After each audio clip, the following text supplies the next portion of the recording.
فاضل بریلوی رحمۃ اللہ علیہ فرماتے ہیں کہ قیامت میں منظر اس طرح کا ہوگا کہ نبی پاک ہمارے آگے آگے چلیں گے اور ہمیں اللہ کی رحمت کی خوشخبری سناتے جائیں گے، اور جب حضور یہ خوشخبریاں سنائیں گے تو حضور کے لبھہ مبارکہ سے پھول گریں گے اور ہم ان کو اٹھاتے جائیں گے۔ فرماتے ہیں خود تو وہ تھوڑی دیر کے لیے روئیں گے اللہ کی بارگاہ میں کہ یا اللہ انہیں معاف کر دے، خود روئیں گے لیکن ہمیں ہنسا دیں گے۔ پیش حق مجدہ شفاعت کا سناتے جائیں گے، آپ روتے جائیں گے پر ہم کو ہنساتے جائیں گے۔ اور باغ جنت میں محمد صلی اللہ تعالیٰ علیہ وسلم، باغ جنت میں محمد مسکراتے جائیں گے، پھول رحمت کے گریں گے ہم اٹھاتے جائیں گے۔ حشر تک ڈالیں گے ہم پیدائش مولا کی دھوم، اور مثل فارس نجد کے قلعے گراتے جائیں گے۔ اور کیا ذوق بیان کیا، فرمانے لگے خاک ہو جائیں عدو جل کر مگر ہم تو رضا، دم میں جب تک دم ہے ذکر ان کا سناتے جائیں گے۔ جب تک سانسوں کی ڈوری چل رہی ہے، دم میں جب تک دم ہے ذکر ان کا سناتے جائیں گے۔ اللہ تبارک و تعالیٰ نے ہمارے محبوب کریم علیہ السلام کو دنیا میں بھیجا تو فرمایا یا ایھا الناس قد جاءکم برہان من ربکم، اے لوگو تمہارے پاس تمہارے رب کی دلیل آ گئی ہے۔ اللہ تبارک و تعالیٰ نے محبوب پاک علیہ السلام کو سراپا دلیل بنا کے بھیجا۔ باقی انبیاء کرام علیہم السلام کے پاس بھی اپنی نبوت کے دلائل کے طور پر بے شمار معجزات تھے، اور حضور کریم علیہ السلام کے تو پورے وجود کو ہی اللہ نے معجزہ بنایا ہے۔ اور نبی پاک صلی اللہ تعالیٰ علیہ وآلہ وسلم کی نبوت کی دلیلیں، حضور کے رسالت کے مستحکم دلائل جگہ جگہ آپ کو ملیں گے۔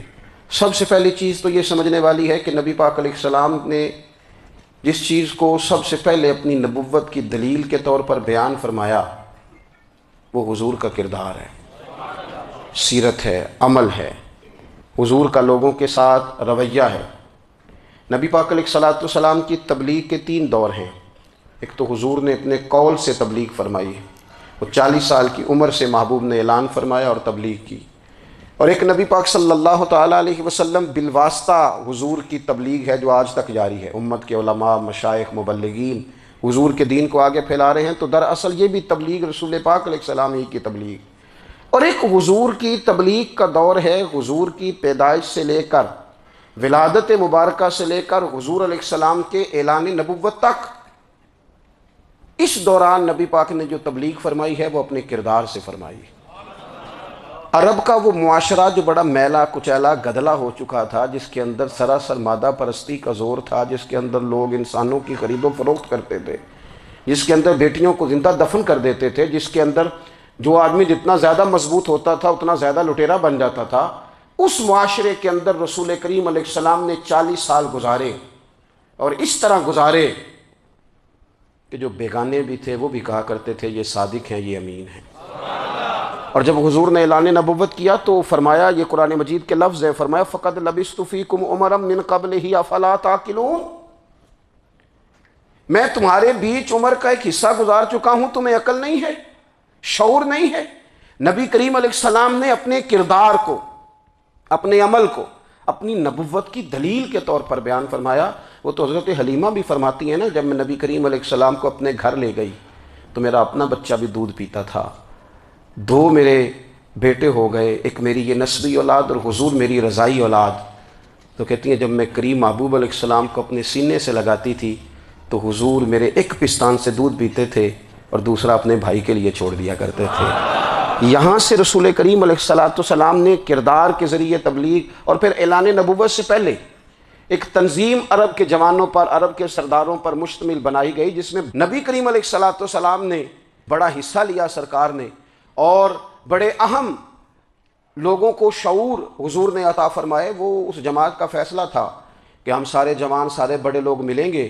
یہ حضور کے اعلان نبوت سے پہلے کی بات ہے، ہم بڑے لوگ ملیں گے، کسی بڑے کو کسی چھوٹے پر ظلم نہیں کرنے دیں گے، کسی آدمی کو کسی غریب کا حق نہیں کھانے دیں گے۔ حضور علیہ السلام نے اپنے کردار سے، اپنے عمل سے، اور آپ کا جو عمل ہوتا ہے وہ اصل ہوتا ہے۔ ایک ہوتا ہے آپ کوئی بات کرتے ہیں، اور ایک ہوتا ہے کہ آپ کوئی عمل کرتے ہیں۔ آپ جب عمل کرتے ہیں تو عمل کے ذریعے بھی لوگوں تک بات پہنچتی ہے کہ دراصل آپ کا اٹھنا بیٹھنا چلنا پھرنا کیا ہے۔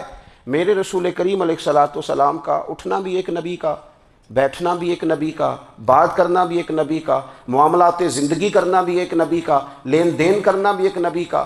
ایک شخص کہتے ہیں میں نے اعلان نبوت سے پہلے حضور علیہ السلام سے کوئی چیز خریدی تھی اور میں نے عرض کیا تھا آپ یہاں تشریف رکھیں میں پیسے لے کے آتا ہوں، میں 3 دن کے بعد آیا۔ دیکھو یہ بات کرنی کتنی آسان ہے، بولنی کتنی آسان ہے، پر 3 دن یہاں میرے بھائی کو کسی شخص کو 2 گھنٹے انتظار کرنا پڑ جائے تو لوگ کہتے ہیں الانتظار اشد من القتل، یہ تو قتل سے زیادہ تکلیف والا معاملہ ہے منتظر رہنا کسی کا۔ کہتے 3 دن کے بعد میں آیا تو میرے رسول کریم وہیں تشریف فرمایا، بس اتنا فرمایا یار تم نے مجھے بڑی تکلیف میں ڈال دیا، 3 دن ہو گئے یہاں رکے ہوئے۔ تو حضور نے اپنے کردار کو، اپنے عمل کو، اپنے معاملات کو سب سے پہلے اپنی نبوت کی دلیل کے طور پر پیش کیا۔ کسی نے کیا خوب کہا تھا کہ جو تیری جان کے دشمن ہیں وہ بھی کہتے ہیں، وہ جو تیری جان کے دشمن ہیں، بظاہر تو آئے ہیں نا ہجرت کی رات جان لے لیں، لیکن امانتیں حضور کے گھر میں رکھی ہوئی ہیں، امانتیں کاشانہ نور پہ پڑی ہیں۔ وہ جو تیری جان کے دشمن ہیں وہ بھی کہتے ہیں کہ امین تو ہے اور صداقت کی آبرو تو ہے، امین بھی تو ہے، صداقت کی آبرو تو ہے۔ تو پہلے کردار، پھر دوسری بات اللہ تعالیٰ نے اپنے محبوب علیہ الصلوۃ والسلام کو اپنا مطلق نائب بنا کر، اپنا محبوب اعظم بنا کر، ویسے ہی سارے انسانوں کے بارے میں کہا وَإِذْ قَالَ رَبُّكَ لِلْمَلَائِكَةِ إِنِّي جَاعِلٌ فِي الْأَرْضِ خلیفہ، میں زمین میں اپنا نائب بنانے والا ہوں۔ لیکن حضور علیہ السلام تو محبوب ہے نا، حضور کی نیابت تو محبوبیت کے درجے پر فائز ہے۔ تو رسول پاک کو رب کریم نے اس طرح کا بنا کے بھیجا کہ حضرت عبداللہ ابن رواحہ رضی اللہ تعالیٰ عنہ بیان فرماتے ہیں کہ اگر حضور کوئی معجزہ نہ بھی دکھاتے، نبی کریم علیہ السلام سے کوئی اعجاز لوگ نہ بھی دیکھتے، تو محبوب کا تو چہرہ ہی اس طرح کا تھا، لوگوں نے دیکھتے جانا تھا اور کلمہ پڑھتے جانا تھا۔ لیکن باوجود اس کے میرے رسول پاک کا اعجاز یہ ہے، کمال یہ ہے کہ حضور کبھی اشارہ کر دیں تو چاند 2 ٹکڑے ہو جائے، کبھی دعا مانگ دیں تو ڈوبا ہوا سورج واپس آ جائے، کبھی محبوب گزرنے لگیں تو پتھر آپ پر سلام پڑے، کبھی حضور پہاڑ پر چڑھ جائیں تو پہاڑ وجد میں آ کر جھومنے لگیں، محبوب کا کبھی نماز پڑھاتے ارادہ بن جائے تو اللہ تعالیٰ قبلے کا رخ ہی تبدیل فرما دے۔ کیا خوبصورت سوچ ہے اور کیا نظریہ دیتے ہیں بریلی کے امام۔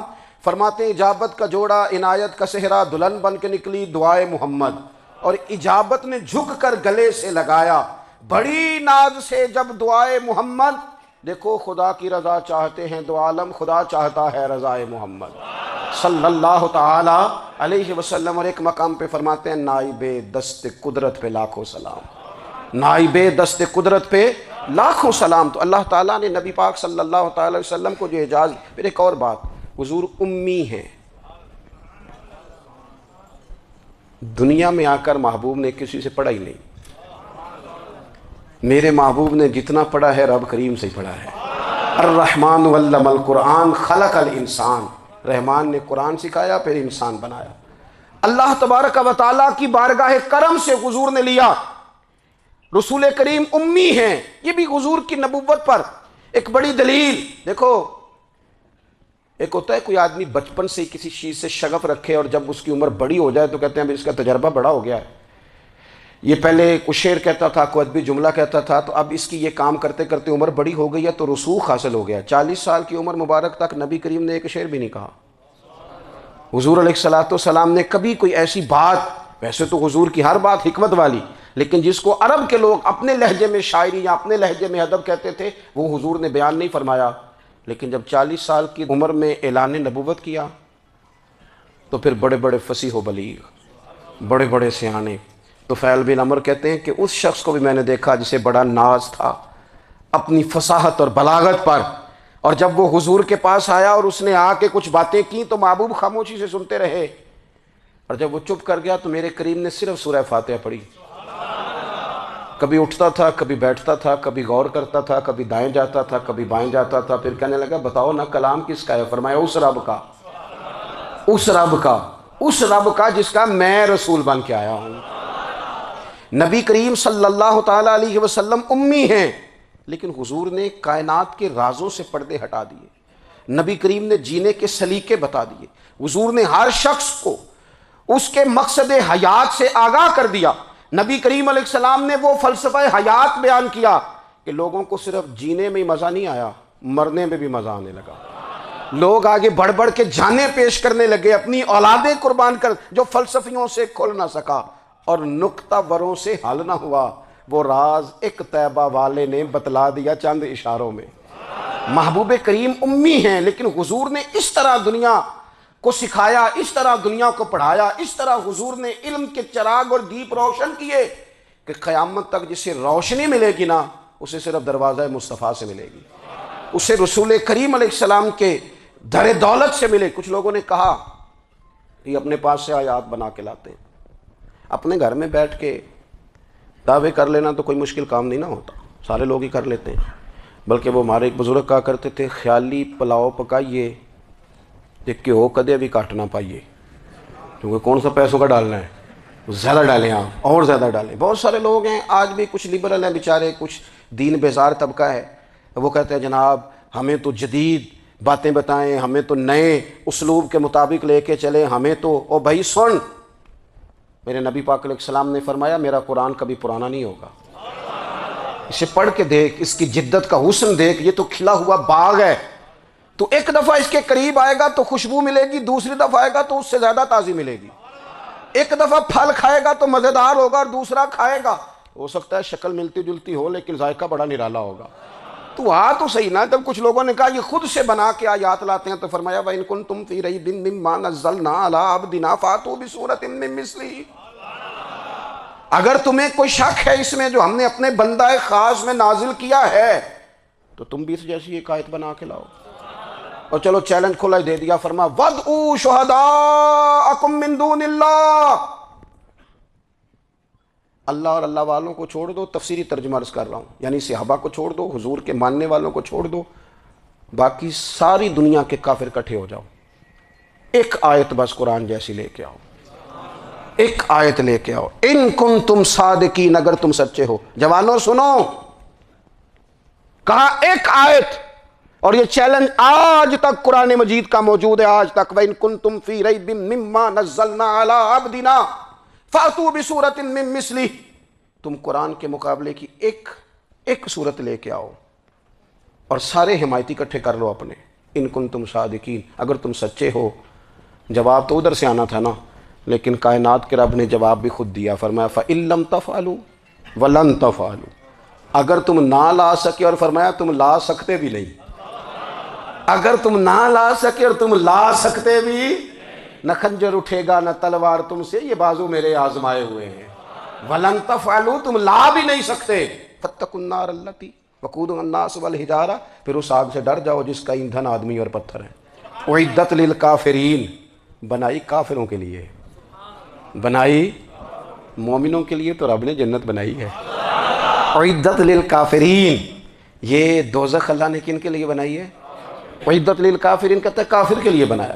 تو اللہ تبارک و تعالیٰ نے میرے رسول پاک صلی اللہ تعالیٰ علیہ وسلم کو وہ کتاب عطا فرمائی، اور پھر حضور کی فصاحت و بلاغت، معرفت۔ دیکھو ایک ہوتا ہے گھنٹوں باتیں کرنا، ایک ہوتا ہے کئی والیم پر مشتمل، کئی جلدوں پر مشتمل کتب کا لکھنا، اور ایک ہوتا ہے کسی بندے کا ایک بات کرنا اور سامنے والے کی طبیعت کو اتنا جگا دینا کہ اگلی بات فوراً ہی اس کی سمجھ میں آ جائے۔ اور حضور نہ کسی کی انا کو نہیں جگاتے تھے، ہم بعض اوقات کسی سے خطاب کرتے ہیں، بات کرتے ہیں تو سامنے والے کی انا کو جگا دیتے ہیں، ٹھیس پہنچاتے ہیں، وہ کہتا ہے چل پھر تگڑا ہو جا میں بھی آیا۔ حضور انا نہیں جگاتے تھے، میرے نبی پاک ضمیر جگاتے تھے تاکہ وہ شخص فیض حاصل کر سکے، اسے کچھ ملے۔ نبی کریم کا جو انداز تکلم ہے وہ اس طرح کا ہوتا تھا کہ انسان خود بخود کھل اٹھتا تھا کہ مطلب یہ بات ہونے کیا لگی ہے، مطلب حضور کیا فرمانے لگے۔ نبی کریم صلی اللہ تعالیٰ علیہ وسلم، ایک دن محبوب کریم نے صحابہ کے بیچ حضور کی فصاحت و بلاغت دیکھے، فرمایا محبوب نے کتنا نادان ہے وہ شخص جو اپنے ماں باپ کو گالی دے۔ کھلی ہو گئی لوگوں کی آنکھیں، کان کھڑے ہو گئے کہ یا رسول اللہ کون ایسا بدبخت ہے جو ماں باپ کو گالی دے گا۔ اب جب سوالات ذہنی سطح پر پوری طور پر ابھر گئے نا، تو اب رسول کریم نے بات سمجھائی، یہ ہے فصاحت و بلاغت، تیرے آگے ہیں یوں دبے لچے فصحاء عرب کے بڑے بڑے، کوئی جان منہ میں زبان نہیں بلکہ جسم میں جان نہیں۔ یا رسول اللہ کون ایسا نالائق ہے جو ماں باپ کو گالی دے؟ اب جب ذہنی سطح یہاں تک ابھر آئی تو اب حضور نے سمجھایا، فرمایا جب تم کسی کے ماں باپ کو گالی دو گے نا تو وہ بھی تو جواب میں تمہارے ماں باپ کو دے گا نا، تو فی نفس ہی یہ تم نے خود ظلم کیا ہے اپنے ماں باپ پر۔ کیوں تم نے ایسا لہجہ اختیار کیا کہ جس سے سامنے والے کی انا جاگ جائے اور وہ تمہارے مقابلے میں آ کر کے کھڑا ہو جائے؟ کیوں تم نے اس طرح کے انداز اختیار کیے کہ جس سے سامنے والا بھی سارے پنجے کھڑے کر کے باہر نکل آئے اور کہے آ جاؤ پھر میں بھی میدان میں حاضر ہوں؟ رسول کریم کی فصاحت، بلاغت دیکھیں نا، حضور دو چار جملوں میں ساری بات سمجھا جاتے ہیں۔ ایک حدیث پاک اگر ہماری سمجھ میں آ جائے، ایک روایت نبی پاک صلی اللہ تعالیٰ علیہ وسلم نے فرمایا خوبصورت مسلمان وہ ہے جو بے مقصد باتوں کو چھوڑ دے۔ لو اس سے پوری زندگی سجائی جا سکتی ہے، ایک جملے سے پوری زندگی سواری جا سکتی ہے، کوئی لمبی چوڑی باتوں میں جانے کی ضرورت نہیں۔ کہا خوبصورت مسلمان یہ ہے جو بے مقصد باتوں کو چھوڑ دے، لا یعنی باتوں کو، کیا کہتے ہیں ہمارے دیہات کے لوگ، جڑے پنڈ جانا نہیں اودا راہ پوچھنے دی۔ لیکن آج کل لوگ باز آندے یعنی جس بات کا بالکل تعلق نہیں نا وہ بات بھی کرتے جاتے ہیں، جس کا شعبہ ہی نہیں وہ بھی چھلانگ لگا کے اس میں آ جاتا ہے۔ ہم اپنا وقت ضائع کرتے ہیں، اپنی صلاحیتیں ضائع کرتے ہیں، اپنا نقصان کرتے ہیں۔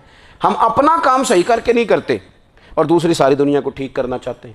او بھائی آپ جس جگہ جس شعبے سے تعلق رکھتے ہیں آپ اپنے معاملات میں مضبوطی پیدا کریں۔ حضور نے اپنی فصاحت کے ساتھ، بلاغت کے ساتھ لوگوں کو قائل کیا، اور قرآن مجید کی تاثیر کا یہ اثر میرے کریم رسول نے دکھایا کہ رات کو جب حضور بیٹھ کے قرآن پاک پڑھتے تھے نا،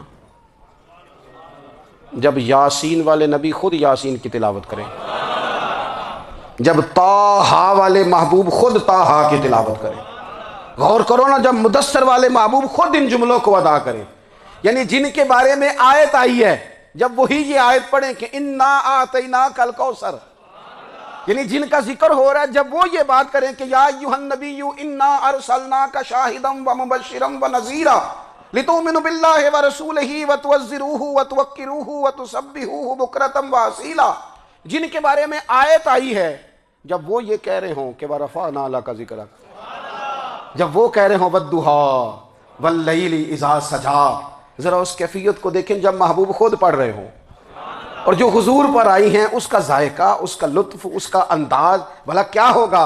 حضور جب رات کو پڑھتے تھے نا قرآن پاک تو جو پکے کافر تھے نا، ابو جہل جیسے لوگ، وہ بھی جھاڑیوں میں چھپ چھپ کے مدینے والے کی تلاوت سنا کرتے تھے، حضور کی تلاوت سنا کرتے تھے۔ یہی بہتر ہے کہ پردوں میں وہ پردہ پوش رہے، وہ اگر پردے ہٹا دے تو کسے ہوش رہے۔ رسول کریم علیہ السلام کی تلاوت کا سننا، قریب جانا، یہ اعجاز ہے۔ حضرت فاروق اعظم کہتے ہیں میں طبیعت کا بڑا ڈاڈا تھا، مزاج کا بڑا سخت تھا، زندگی ہمیشہ ڈٹ کر گزاری، باتوں پر کھڑا رہنا آتا تھا، اور جب میری بہن نے مجھے چند آیتیں سنائی نا تو میں تڑپ ہی گیا۔ گھروں آیا سا مار مقامنے نو، ہن مینو مار دے لے چلو، اوے متے عمر دی عمر برباد ہو جائے جتھے عمر سوار دے لے چلو۔ یہ اعجاز ہے رسول کریم صلی اللہ تعالیٰ علیہ وسلم پر نازل ہونے والی کتاب کا۔ پھر حضور نے خبریں دی، نبی پاک نے خبریں دی۔ حضور نے فرمایا روم فتح ہوگا، وہ ہوا۔ نبی کریم علیہ السلام نے فرمایا شام فتح ہوگا، تو شام فتح ہوا۔ فرمایا ایران فتح ہوگا، تو ایران فتح ہوا۔ سراقہ بن مالک کہتے ہیں ایک گاؤں پر بھی مسلمانوں کی حکومت نہیں تھی، ایک گاؤں پر۔ حضور مکہ مکرمہ سے نکل رہے تھے، مدینہ طیبہ تشریف لے جا رہے تھے، ابھی راستے میں تھے، میں 100 سرخ اونٹوں کے لالچ میں معاذ اللہ حضور کو گرفتار کرنے پہنچ گیا۔ محبوب نے حکم دیا، حضور کا معجزہ میں نے آنکھوں سے دیکھا، میرا گھوڑا زمین میں دھستا چلا گیا، میں نے معافی مانگی، حضور نے معاف کر دیا۔ میں نے سمجھا اچانک ہو گیا ہے۔ یہ منوانا بھی بڑا مشکل کام ہے۔ شجر و حجر پہچان گئے، انسان کی نظروں میں شاکی رہا۔ یہ کچھ ایسے لوگ ہیں جن کو منوانا توبہ توبہ، ماننے کو تیار نہیں، دیکھ دیکھ کے بھی ماننے کو تیار ہے نہیں، ماننے کو تیار ہی نہیں۔ کہتے ہیں کہ میں نے پھر چاہا آگے بڑھنا تو پھر زمین کے اندر میرے گھوڑے کے پیر دھنسنے لگے، پھر معافی مانگی۔ کریم تیرے معاف کرنے کی ادا پہ بھی قربان جائیں۔ یہ نہیں فرمایا کہ تو بار بار یوں ہی کرتا ہے، فرمایا معافی مانگتا ہے، جا میں نے معاف کیا۔ کہتے ہیں 3 دفعہ میں آگے بڑھا، 3 دفعہ حضور نے معاف کیا تو مسکرا کے فرمانے لگے تو یہاں مجھے گرفتار کرنے آیا ہے، وہ کیسر روم کا علاقہ فتح ہوگا، وہ کنگن جو پہنتا ہے نا ہاتھوں میں، بادشاہ کے کنگن معروف ہیں، وہ تیرے ہاتھوں میں آئیں گے۔ اللہ کرے آپ سمجھیں، یہ جو لوگ ڈری ڈری سہمی اور ہمارے بچے مایوسی کی معاذ اللہ باتیں کرتے ہیں، وہ دیکھیں حضور کس طرح کی گفتگو فرماتے ہیں۔ ابھی ایک گاؤں پر بھی اسلام کی حکومت نہیں، لیکن حضور کا خبر دینے کا انداز، کریم فرمانے لگے وہ کیسر روم کے جو کنگن ہوں گے وہ تیرے ہاتھوں میں آئیں گے۔ جناب سراقہ بن مالک فرماتے ہیں کہ میں مسلمان ہو گیا، حضور کا وصال ہو گیا، کنگن نہیں آئے۔ حضرت ابوبکر صدیق کا وصال ظاہری ہو گیا، کنگن نہیں آئے۔ جناب عمر کا دور آ گیا، سراقہ بوڑھے ہو گئے۔ کوئی بندہ پوچھتا نا کہ اب تو عمر ڈھل گئی ہے، زندگی کا پتہ نہیں، کہنے لگے نہیں میں نہیں جاتا، جب تک کنگن نہیں آتے اسرائیل کوئی نہیں آئیں گے، کیونکہ ساڈے نبی دی زبان ساڈے واسطے قرآن، جو دن کو کہہ دیا دن ہے تو دن نکل آیا، جو شب کو کہہ دیا شب ہے تو رات ہو کے رہی، اور خدا نے ان کی زبان کو وہ اختیار دیا، جو نکلی منہ سے ان کے وہ بات ہو کے رہی۔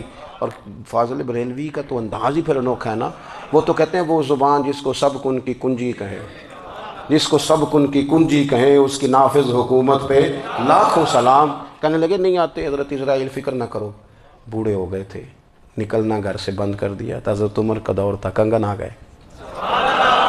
حضرت فاروق اعظم نے ان کے پوتوں سے، نواسوں سے، بچوں سے کہا جاؤ بلا کے لاؤ، کہا دادا جان بوڑھے ہیں، فرمایا تم کان میں کہہ دینا کنگن آ گئے، پھر تم دیکھنا تو صحیح۔ پھر حضرت سراقہ آئے، حضور نے جو خبریں دیں، نبی پاک علیہ الصلوۃ والسلام نے جو گزشتہ قوموں کے احوال بیان کیے، اور پھر میرے نبی پاک علیہ الصلوۃ والسلام نا دنیا میں عزتیں دینے آئے، عزتیں۔ یہ مزاج ہمیں کم کرنا چاہیے، یہ جو ہم ساری زندگی اس کام میں لگا دیتے ہیں نا، کسی کو نیچا کیسے دکھانا ہے، یہ انداز حضور نے نہیں ہمیں دیا۔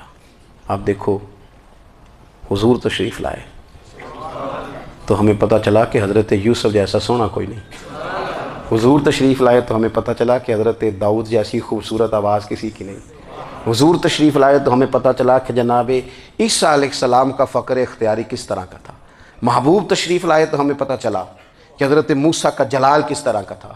یہ تو حضور آئے تو نبی پاک علیہ السلام نے اس کی بھی عظمت بیان کی، اس کی بھی شان بیان کی۔ حضور نے بتایا کہ ابوبکر صدیق کی شان کیا ہے، فاروق اعظم کا مرتبہ کیا ہے، عثمان غنی کی حیا کیا ہے، مولا علی کی شجاعت کیا ہے، اہل بیت نبوت کی عظمت کیا ہے۔ حضور آئے عزتیں دینے، ماں کو عزت دی مدینے والے رسول نے، کہا جس کا باپ راضی ہو گیا اس کا رب راضی ہو گیا۔ فرمایا جو 2 بیٹیاں 3 بیٹیاں 4 بیٹی بہنیں یا 1 بیٹی یا بہن بیاہ کے آ گیا نا، اس طرح میری 2 انگلیاں جڑی ہوئی ہیں، میرے ساتھ جڑ کے جنت میں جائے گا۔ رسول کریم صلی اللہ تعالی وسلم نے عزت دی، عزت دی۔ حضور عزتیں دینے، کوئی اعزاز نہیں، ان پڑھ بندہ ہے، سادہ ہے، غریب ہے، مزدوری کرتا ہے، ہاتھوں پہ چھالے، یا رسول اللہ اس کا بھی کوئی اعزاز ہے؟ قربان جائیں، میرے کریم نے عزت دی، فرمایا محنت کر کے روزی کمانے والا تو اللہ کا دوست ہے، یہ اینٹیں اٹھانے والا، یہ مشقتیں کرنے والا، یہ صبح دیہاڑی پہ جانے والا، یہ بیچارہ جو اچار سے روٹی کھاتا ہے، تو نے ہر شخص کی قسمت میں یہ عزت لکھی، اور آخری خطبے کی صورت میں وصیت لکھی۔ رسول کریم نے ہر بندے کو اعزاز دیا، عظمتیں دی، حضور عزتیں دینے آئے، نبی پاک علیہ السلام نے اعزازات دیے، حضور نے نوازا۔ یہ ساری چیزیں میرے رسول پاک کی تشریف، اور پھر یہ جو حضور کے صحابہ اور اہل بیت ہیں نا، یہ بھی میرے نبی پاک کی نبوت کی دلیل ہے۔ اتنی جلدی انقلاب آیا نہیں کرتے، وہ کل تک جو رہزن تھے حضور نے راہبر بنا دیے۔ وہ لوگ جو کل تک ایک دوسرے کے گلے کاٹ کے کھاتے تھے، ایک دوسرے کو مارتے تھے، تکلیف پہنچاتے تھے، برادری ازم پہ لڑتے تھے، حضور نے بھائی بھائی بنا دیے۔ ایک پلیٹ میں کھانا کھانے لگے، سیدنا بلال حبشی، صہیب رومی، سلمان فارسی، حضور نے یوں کر کے ملا دیا۔ نبی کریم علیہ السلام نے تقسیمیں ختم کر دی دنیا میں۔ حضور کے صحابہ نے اپنا کردار اس طرح کا دکھایا، اتنا بلند کیا، اور صحابہ کرام علیہم رضوان اس کو دیکھ کر اتنی بلندیوں پہ گئے کہ گواہیاں اللہ کا قرآن دیتا ہے۔ فرمایا محمد الرسول اللہ والذین معہ اشداء علی الکفار رحماء بینہم تراہم رکعا سجدا یبتغون فضلا من اللہ ورضوانا۔ فرمایا یہ جو میرے محبوب کے ساتھ والے ہیں کافروں پر سخت ہیں، آپس میں نرم دل ہیں، تم جب بھی انہیں دیکھو گے سجدے کرتے دیکھو گے، رکوع کرتے دیکھو گے، تم انہیں دیکھو گے اللہ کی رضا کے متلاشی ہیں۔ انہیں ساری مادہ پرستی سے نکال کر محبوب نے رب کی رضا کے رستے پہ ڈال دیا۔ میرے نبی کریم سید عالم صلی اللہ تعالیٰ علیہ وسلم کی نبوت کے دلائل کے طور پر یہ ساری چیزیں آئیں۔ بس میں بات سمیٹنے لگا ہوں۔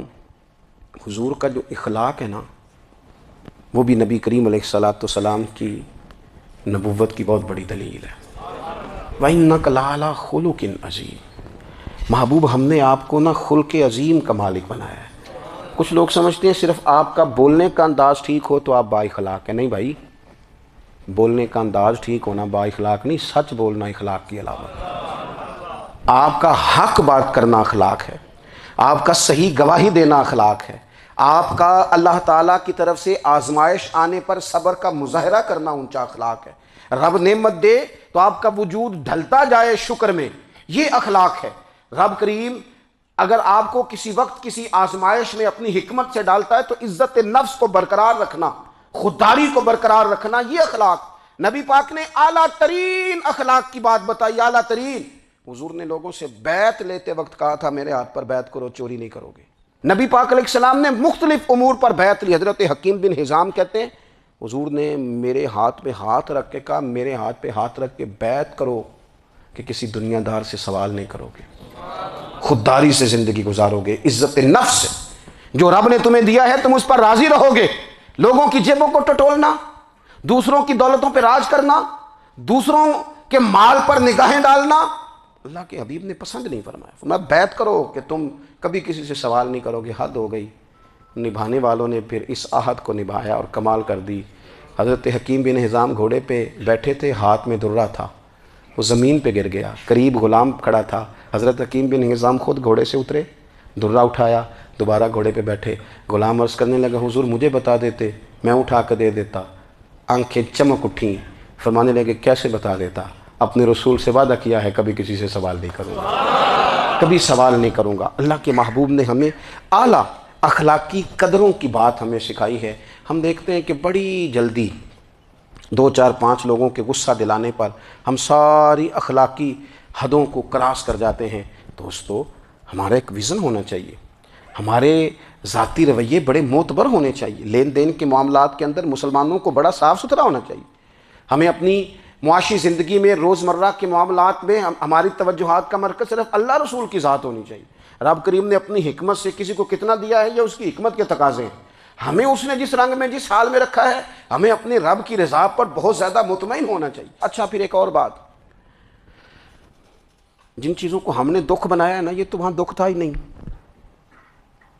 مہینہ مہینہ چولہا نہیں جلا، لیکن کسی جگہ اظہار غربت ہے حضور کی اولاد پاک کا یا صاحب کا یا ازواج کا۔ مہینہ مہینہ چولہا نہیں جلا، لیکن یہ اخلاق عالیہ کا حسن دیکھو، اپنے گھر مہینہ مہینہ چولہا نہیں جلا، جو مانگنے آیا اسے جھولی بھر کے عطا فرمایا، کوئی دروازے سے خالی نہیں گیا۔ عزیز بھائی اگر زندگی میں اخلاقی قدریں ہم اپنا لیں اور ہم تھوڑا تھوڑا کر کے اپنے آپ کو تبدیل کریں، ساری زندگی توجہ رہی کہ فلاں کیا کر رہا ہے فلاں کیا کر رہا ہے، تھوڑا سا گردن کو جھکا کے اپنے اوپر توجہ ڈالیں، اپنے آپ کو وقت دیں۔ حضور کے اخلاق عالیہ کی روشنی میں، تعلیمات حسنہ کی روشنی میں ہم اپنے کردار و عمل پر تھوڑی توجہ دیں۔ اس وقت بہت بڑی تعداد میں امت مسلمہ ہے، اور ایسا نہیں ہے کہ دولت نہیں ہے، دولت سے بھی سرشار ہیں۔ ہمارے ہاں بڑے بڑے انجینئر ہیں، بڑے بڑے ڈاکٹر ہیں، لیکچرار ہیں، ہمارے پاس بڑے بڑے ہاسپٹل ہیں، بڑا کچھ ہے، لیکن کردار و عمل کے بادشاہ، اپنی زندگی تقوی کی روشنی میں گزارنے والے ان لوگوں کی تعداد کم ہے۔ اگر کوئی آج بھی سارے کام نیک کرے لیکن جائیداد میں سے بیٹی کا حق رکھ جائے پھر اس نے کیا میلاد منایا ہے؟ اگر آج بھی جو 2 4 لوگ بیچارے اس کے زیر دست ہیں، ملازمین ہیں، ان کے ساتھ اس کا رویہ انتہائی سخت ہو تو اس نے کیا میلاد منایا؟ اگر آج بھی وہ برادری ازم کی بنیاد پر دوستیاں کرے اور چھوٹے بڑے کی وہ تقسیم رکھے، جیسے حضور نے فرمایا کہ قبیلے تو تعارف کے لیے، ورنہ کسی عربی کو اجمی پر، گورے کو کالے پر کوئی فضیلت نہیں۔ اگر کوئی آج بھی اس برادری ازم کا قائل ہے پھر اس نے کیا میلاد منایا؟ اگر کوئی شخص آج بھی اپنے آپ کو مادہ پرستی میں پوری طرح دھکیل چکا ہے اور رضا الہی کا مسافر نہیں بنا تو اس نے کیا میلاد منایا؟ اپنی طبیعتوں میں روحانی تبدیلی اور وہ خاص افکار جو حضور اپنے غلاموں میں پیدا فرماتے ہیں، ان افکار کو پیدا کرنا، سوچوں کو بدلنا، سوچوں کو، نظریات کو بدلنا۔ اپنے روزمرہ کے معاملات کا جائزہ لینا کہ ہم کس طرح آگے بڑھ سکتے ہیں اور کس طرح ہم ایک بہترین امتی اور ایک بہترین مسلمان بن سکتے ہیں، اس پر توجہ دینا، یہ میلاد ہمیں سبق دیتا ہے۔ اللہ تعالیٰ مجھے اور آپ کو عمل کی توفیق عطا فرمائے۔ آخر دعوایا ان الحمدللہ۔